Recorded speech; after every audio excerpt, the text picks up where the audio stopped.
You said that you were a youth organizer at the age of 15, and I also read that you had a problem with dropping out in high school. I was wondering, as a governor, how would you reach out to youth organizations and work with them based off of your own experience? Well, as I mentioned up there, I started at 15 years old. I helped to start the Black Student Union at Cathedral High School, the United Mexican American Students. I led the walkouts at my high school. I was involved for 50 years in my life, 25 of them as a community organizer and a labor leader, and then the last 25 as a public servant. So I've never forgotten where I've come from. So my passion has always been to focus on those who have been left behind, particularly children.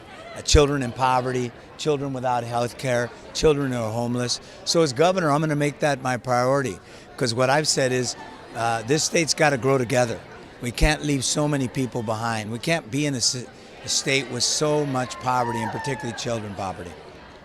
Of course, and you also said you wanted to invest into the middle class. How would you make sure that students who are college bound get the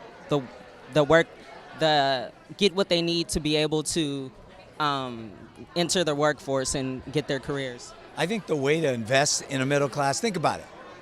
What's the path to the American dream? It's always been a public school education.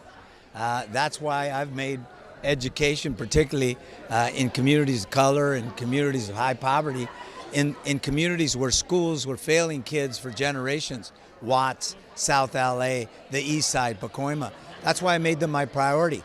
And as governor, I want to focus on education, because if we're going to redirect the prison pipeline to a pipeline of hope and opportunity, we got to start with early child education, a safety net, health care, and shelter, services for kids who have been left behind.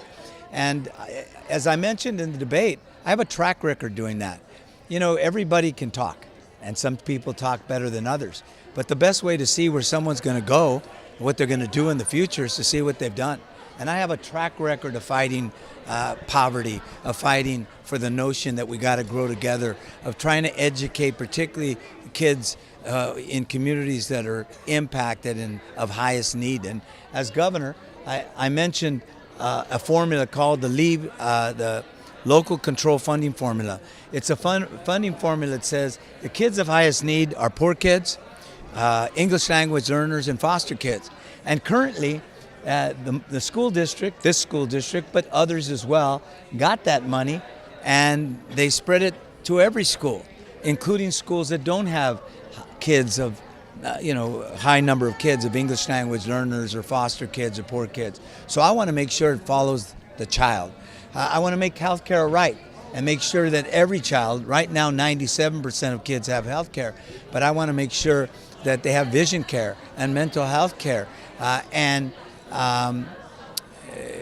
dental care as well. So that's what I want to do. But the best way to see what you're going to do is to see what you've done. And you had one last question? Oh, it was about the student walkouts, because you mentioned earlier that you led the student walkouts. I'd like to know some of the feedback that you've got from some of the students you've interacted with. So I warn all my fellow young people, I actually got kicked out of school in no small part because of that. There were consequences for my actions. And that school, Cathedral High School, I've helped to raise more than $1 million for them, and I have because I tell people I learned a lesson. There are consequences for your action. But later, there were walkouts, or during that time, there were walkouts all over the East Side, and there were because we didn't have the same first-rate books like other areas. Our schools were dilapidated and falling apart. So what I say to young people, be the change that you want. You don't have to walk out of school, but you can fight for more resources for schools, and particularly for schools that are high impact and high need. You can get a good education and then come back to the community and stand up for the notion that you're going to fight for that community. That's what I did. I grew up just a stone's throw, a few miles away in City Terrace and Bow Heights. I grew up in these communities, and I never forgot that when I became mayor. and when I was speaker before that. And I can tell you, I'll be a governor that never forgets that as well. Thank you so much, everybody. This is M. Smith with Voice Waves, Los Angeles. Thank you for coming out. I appreciate it.